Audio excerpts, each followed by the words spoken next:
Turn on my messages on YouTube. Hello, YouTube on. Hey, Jen, on here. Okay, great. All right, I got both going. We'll see how it works. Um, Trying to get that page up and running. So the first thing I want to say, hey, Mary. The first thing I want to say is last week, I did my live on guardianship, and there were tons of great resources. Unfortunately, I had a bunch of things happen this week. I feel super far away from you guys.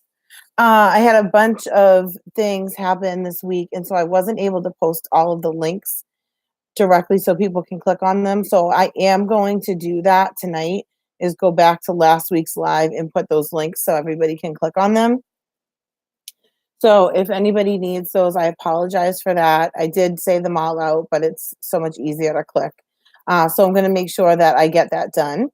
And the other thing is, again, people are asking me how to be notified when I come on. So it's the top right menu. And I actually learned a fun fact this week with that those the little menus that looks like the three dots that's at the top on that would be on Facebook Live. I'm talking to not on my YouTube channel, which is also streaming. So on Facebook Live, that little three dot menu is called a hamburger menu. Whoever knew that? But I guess it makes sense if you turn it. It looks like a hamburger. I don't know. So the hamburger menu, if you click on that, then you can click on the drop down to be notified when I come on live. So that's how you would do it on Facebook Live. And guess what? On my YouTube channel, which I just launched for Pinnacle Partnerships, I have no idea how to do that. So I'll have to get back to you guys next week. Oh, Mary, thank you so much for sharing it. I'm definitely going to put those links up. I feel really bad that I didn't get them in time. Um, but yeah, and I hope you had a chance to tell Lisa, or I don't know if it's you that makes the decision about people that are coming, but I think having that as an annual guest would be amazing. So for anybody else joining or joining later, last this month, what month are we in? Yeah, August. The Parent Professional Advocacy League hosted a speaker that talked tons about the guardianship, which prompted my live from last week. So hopefully that becomes an annual, because I think it would be really helpful to a lot of people on an ongoing basis. It's a constant topic. So tonight I wanted to talk about going back to school. And whenever the end of August rolls around, I have these dual feelings that I'm super excited that the little people of my house are going back to school, and I'm glad for that. However, I'm also like scared to death of what's about to happen. So tonight I wore my Superwoman cap because I feel like I need to channel my superpowers when it comes to going back to school. And I feel this every year, even though like right now my son is in a really good space with school, and I feel like the people that he has in place at school currently are really helpful. It hasn't always been that way in the past, and this year he's going to be going to a higher floor as he moves up into middle school, and so he's going to have new teachers, a new environment. And so I have this one side of me that's really excited for the return to routine, the return to my house not being eaten out of house and home every single day. Cause not having to constantly fill a lot of time. And just the return back to like getting back on education. For my family, it's been a tough road getting good education under our belt. And so I think that it's really a time of excitement, but also it's scary at the same time. So, as I always do when I first come on to do a specific topic for any of my lives, I try to Google, because I think that's where most families do that I've worked with is they Google what's going on. How do I get information? How do I be prepared? Especially families who may be just starting with an IEP, which is an individualized education program, or a 504, which is an accommodation plan for your child. And oftentimes you don't really know what to do, with kids that are in um, typically developing classrooms and not accessing pullout services, or in a special ed environment, or in an out of district school, either day school or out of home, whether they're in a group home and transporting, or they could be in a residential school. So there's lots of different things. So the first thing I always do is Google and see what I can just find out. And of course, there was pretty much nothing, which isn't surprising, because that's one of the biggest challenges for us as families is how do we navigate, how do we figure out where we get the information, and what do we need to know going into this new environment, trying to get a great start to the year, and making sure that we are setting our kids up for success as much as we possibly can. So that's what I'm going to be talking about tonight. So the first thing that I wanted to talk about is how to be organized getting back in to school. So one of the biggest hiccups for a lot of people is transportation. You don't know who the transportation is. You don't know what time the bus is coming. Kids are anxious. You're anxious. Everybody's all dressed up, and then transportation doesn't come, or whatever that means. If you're driving your child to school, where's pickup, where's drop off, all that sort of stuff. So transportation can be super triggering on the first day of school. Um, I have a couple of ideas for that. The first is going through a dry run with your child, talking about what the day is going to look like. What's the name of the company? Is it going to be the same bus that you were on before? If it's a special van, do you have the same driver? Ahead of time, I usually reach out to the transportation company just to say, hi, how was your summer? Building relationships, I think, is really big. And it's really part of setting our kids up for success, is as parents being as open to communicating as we possibly can about all of the things that are going on with our kids, and making sure that we're being transparent. So I always reach out to the transportation company, because they're a huge critical part of getting back and forth to school. So I definitely reach out to the transportation. I make sure that it's the same driver. If it's not, I try to get the name of who the new driver is going to be, if they know, um, and make sure that I'm setting up my son for success and knowing who's going to be picking him up, especially if it's somebody new. What time they're planning on coming. We always talk about transportation the first week of school can be difficult, can be slower, all of those sorts of things. So that's one big thing. And then the other piece is um, communication with the school and with teachers. So I typically will send out an email. So for this year, my son has new teachers. He's in a new environment. I don't really know who all the players are, but I've sent an email out to at least one person that I know already for when they return to school, just to make sure I can get the names of all of those people. So from the very beginning, I know who's in place, who's going to be working with my son, and in that email, which I think is a critical piece of information, is I always outline what the best way to get in touch with me is. So for me, typically email is the best way to get in touch with me throughout the day. I'm working, I'm doing a lot of things. I get emails directly to my phone. And so if I'm in a meeting, or if I'm in the middle of other things, if I feel like I need to step out, they can email me and I can step out of a meeting or whatever I'm doing and call them if need be. Or I can just respond quickly, or just decide, this is something that I can wait and respond to in an hour or 45 minutes when I have a moment to respond to the email. So I always set that tone from the very beginning, so that everybody's on the same page with exactly what it is that I need in order to be supportive to my son's success in returning back to school. Hi, Linda. So that's a big thing that I do.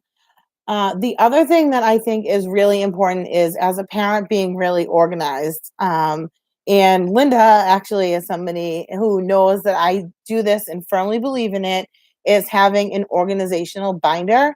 I think that all families need to have a binder in order to um, help them be organized in the moment, as well as when somebody asks for that random piece of paper, it's really hard and we all get overwhelmed. I know for me, I get so many pieces of paper. Like right now, because it's been summer, I've not been doing a great job and I literally have a huge stack, like probably this big of mail for my son returning to school this year that I haven't even looked at because I'm tired and it's been a week. But I need to get going with all of that. So I want to quickly go through my binder and talk to you guys a little bit about some of the things that I think are important to have in there and how to keep it updated. So I take my binder with me to everything. I take it to doctor's appointments. I take it to um, all of my IEP meetings for my son. It's just an easy, it has like its own pretty little bag that I bought for it so that I can carry it around. There are also some really good apps if you're a tech person that you can buy and you can upload all of your documentation into, and then you can email it. But a lot of people I know are worried about privacy when it comes to the kind of information that we have with our kids. So that's not always ideal for everyone. But and I think for me, I have found that still a lot of people prefer to have it in writing. And if I can pull out a piece of paper, I do that. So I always start. So this is an old picture of my son from when he was like he was a little guy.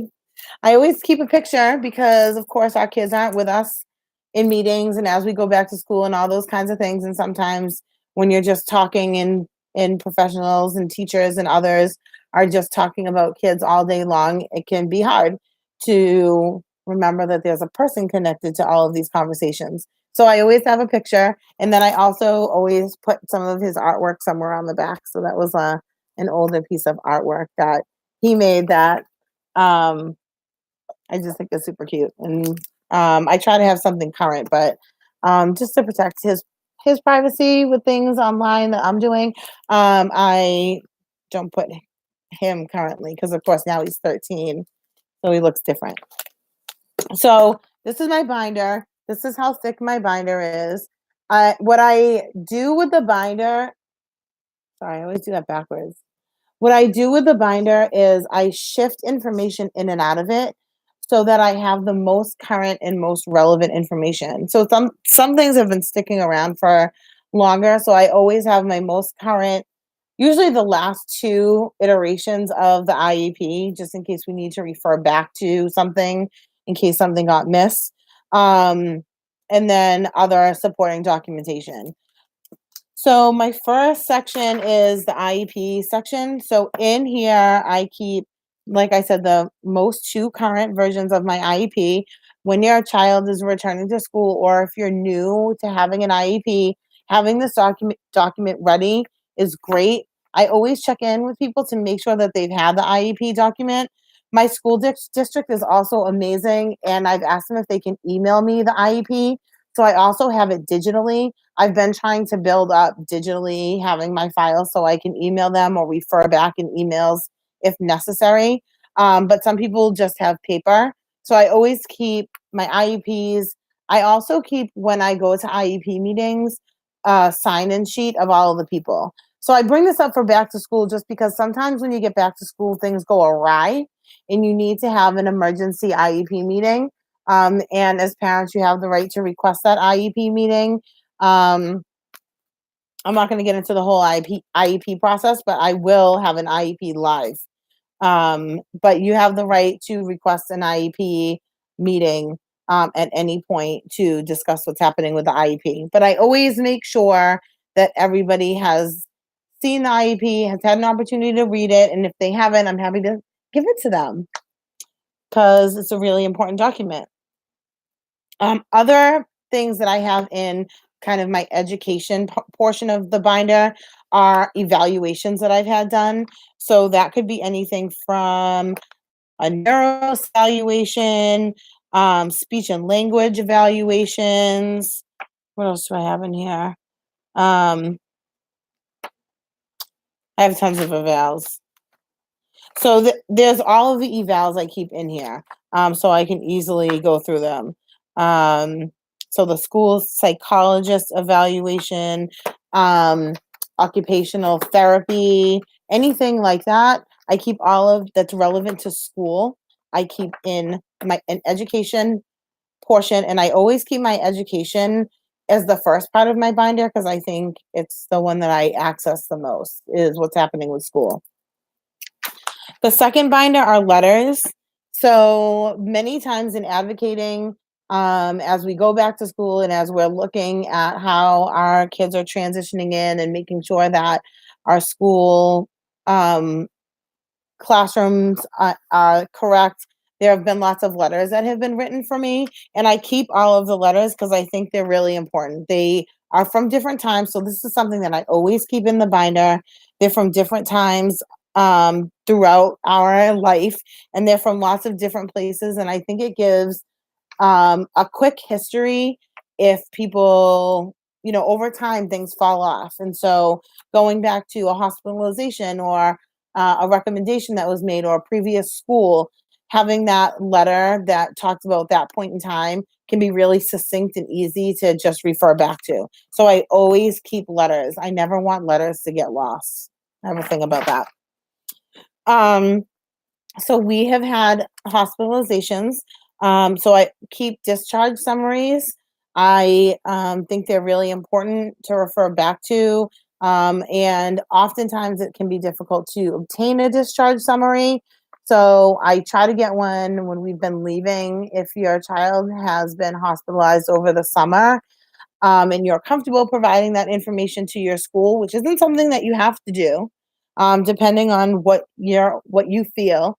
If you want to provide a discharge summary of what has happened and clinically what people are have seen or are thinking throughout the summer that your school may not know, if you think that that would be helpful for educational purposes, then providing a discharge summary may be helpful, or even just having it as a talking point to refer back to if you don't feel comfortable providing a discharge summary, which you don't have to. You can also redact information. So making a copy of a discharge summary and um, taking like a black Sharpie and just getting rid of some of the information that may not be necessary for a school to know. Oftentimes you talk about a lot of personal family history that may not be relevant. Um, my next one is medical. So anything medical that has happened, I keep all of that. It's where I keep my physical exam, dental exam, all of those sorts of things that you need when you're returning back to school, having all of that available. And then my next section is releases. So as you know, we're asked to sign releases all the time. Typically releases that you're signing are good for a year, but where you sign, it should say how long they're good for. You also have the ability as a parent or caregiver to write how long your release is good for. So if you only want to sign a release for a certain amount of time, you just need to indicate that on the form. And at any time, you can change a release or rescind your release so that information cannot be shared anymore. Hi, Rosa. Thanks for joining. So I always keep my releases because I think it's important. A lot of times when you have a huge network of providers for your child, like I do, you can forget who you signed releases for. And it's important to remember who you've allowed people to communicate with because you may change providers, in which case usually your releases would automatically end. But it's still a good reminder for you as to who you've released information to and where information about your child has been. So I always keep my releases. And then if I'm having other services outside of the home, so if I have in-home therapy, therapeutic mentoring, any types of other services that there are treatment plans that are written for, I have a section for those treatment plans so that I have all of those organized and I have the most recent ones available if I should choose to share them when going back to school. I again, anybody who listens to my lives or refers to them knows that I'm a huge believer in communicating. I personally am somebody who shares most information because I just think that it helps people have a better understanding of um, our personal family dynamics and all of the services. I personally find it helpful for the school to know, if I have in-home therapy happening, if I have a therapeutic mentor in place, if we are going to an after-school program or therapeutic after-school program, making sure that people are able to communicate with each other. And I typically in the beginning of the year when I send an email to just introduce myself into the year as my son's mom. I usually will CC all of the people that are part of his current team on that email so that right from the very beginning, everybody who's on that email has each other's contact information. And I'll just kind of list out like, this is his clinician at school, this is who his teacher is, this is who his one-to-one is, this is who his mentor is for anybody that may be new, and I try to keep that up to date if it should change throughout the school year. But since there's so much happening in the beginning of the year and you never really know what's going to happen, I know we've had some bumpy starts to school. If I get all that stuff done in the very beginning, I don't have to worry about it in case there's a crisis or in case things go downhill. All of that information has already been shared, and I can just say to somebody, you can refer to this, and we can really deal with what's happening in the moment instead of worrying about signing releases, making sure communication is in place, all of those different organizational and logistical pieces to keeping a team together and communicating and on the same page. These are just some, so then there are some random things in my organizational binder that I keep for myself. A lot of times people have given me tools, tips. Like for instance, we have our family who is very aware of um, sensory stuff. So we're always thinking about sensory processing. So you can tell since the summer I've been out of my bathroom where I used to be coming in live from, but it's too hot in there. So I need to be in my bedroom. So it's been like really hot in my house, and so because I'm in this room, you can tell that the lighting is different from when I'm typically live, like hiding in my bathroom, because I try to keep my environment in my house, especially at night, dim lights. I have aromatherapy going. We have use a lot of weighted tools. So over time, I've been given those tools and I've been taught by team members how to use them. So I keep all of that stuff in my binder because there have been a lot of times where I have had conversations in school about what's helpful in de-escalating my son. And I'm able to talk about some of the tools, and I've actually shared some of the tools with people along the way, especially when he was um, he's in an out of district therapeutic school right now. But when he was in school, it was really helpful, I think, for people to not have to do that research when I was already doing it in the community. So communicating all of that and having it just readily accessible has been really helpful to us along the way.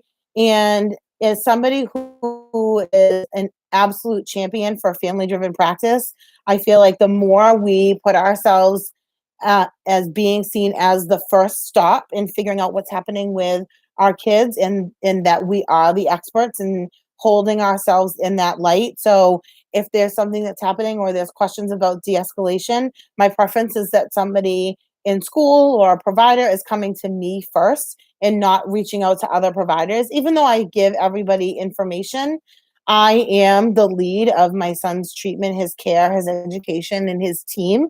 And so I try to align myself in that place all the time.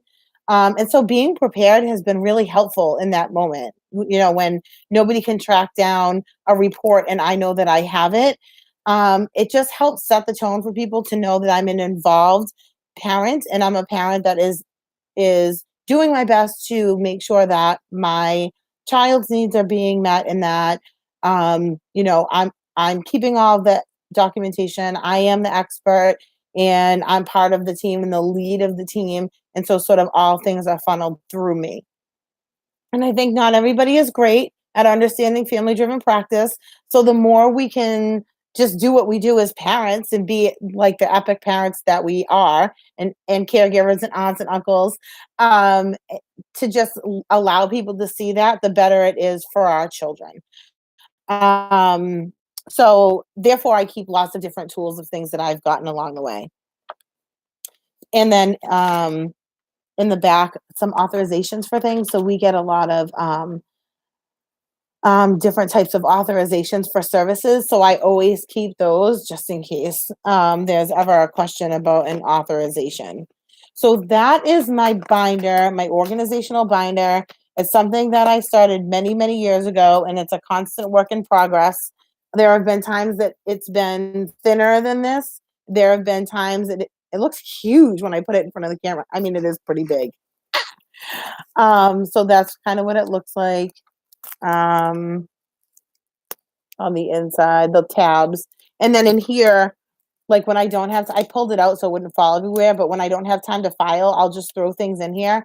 And then every now and then, I might have a snack or a beverage while I punch holes in documents and put them in. So that's what I do to keep myself prepared as we get back into the school year. Let's see what else I had on here. So I think that's most of the things. The only other thing I would say, just to wrap up, is that coming back into school is a really a time that is nerve wracking and can be a little bit scary, I think, for everyone, for our kids and for parents. We don't know what we're going into with New Year's. Come new successes, but can also come new challenges. And so I think it's really important that you have your network of people, and remember, it's sort of like years ago, my mom had told me this thing about when I go on vacation. So I always try to go away, even if it's just for a weekend, once or twice a year, without any kids, by myself, usually with one of my best friends or a couple of my best friends. And my mom used to always tell me, remember that you have been on vacation and everybody else has been in the real world. And when you come back into the real world, like it can be bumpy, right? Because you're coming off the beach and like relaxation. And so you've refueled yourself, right? And built yourself back up and done all that great self-care. But sometimes like the landing is a little bit bumpy when you come back from vacation. And so I sort of apply that same thinking when it comes back to going to school.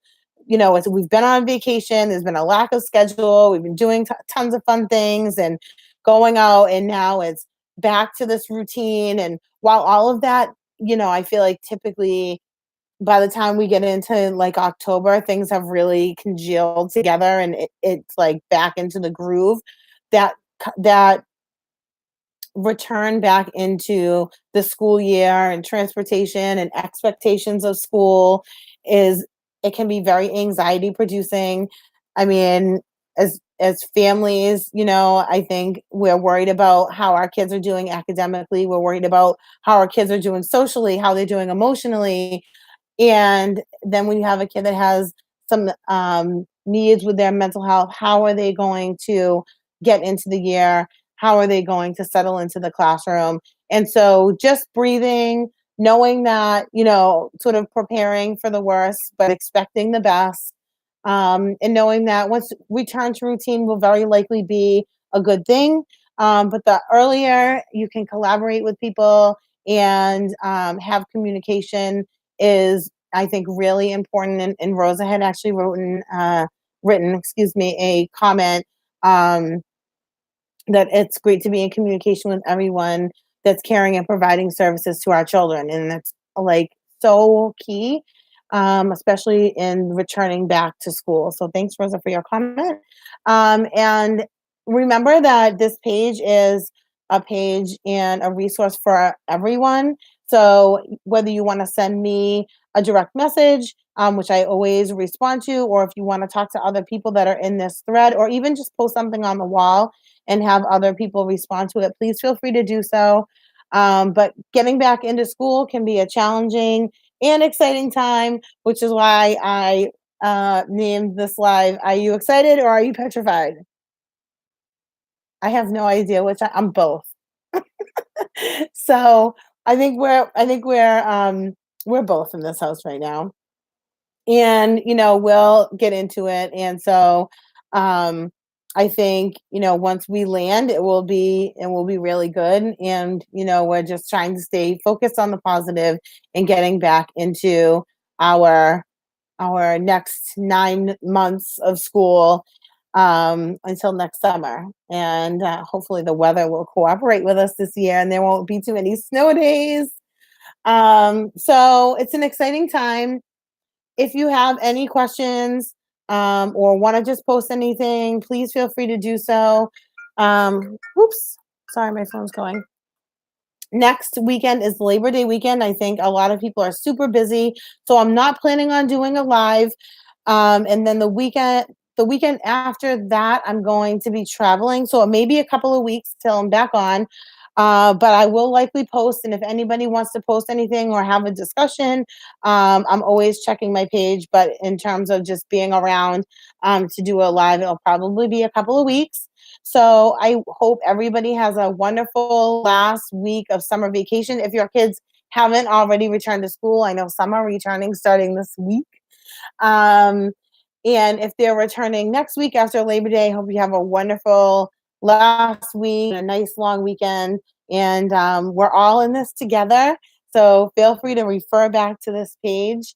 And I think I'll probably look into doing something about an IEP relatively soon, within the first couple of weeks that we're back into school, because I think it's a really important topic and people always need help navigating through that. And I might see if I have a couple of amazing experty friends of mine, warrior moms, and people that have worked in the field who know a ton about IEPs and have worked with families. So sometimes I think having somebody else on with me is a nice addition, especially when there's so much information. But I'll definitely post ahead of time when I do the IEP live, because there's lots of information. It'll probably be a little bit longer.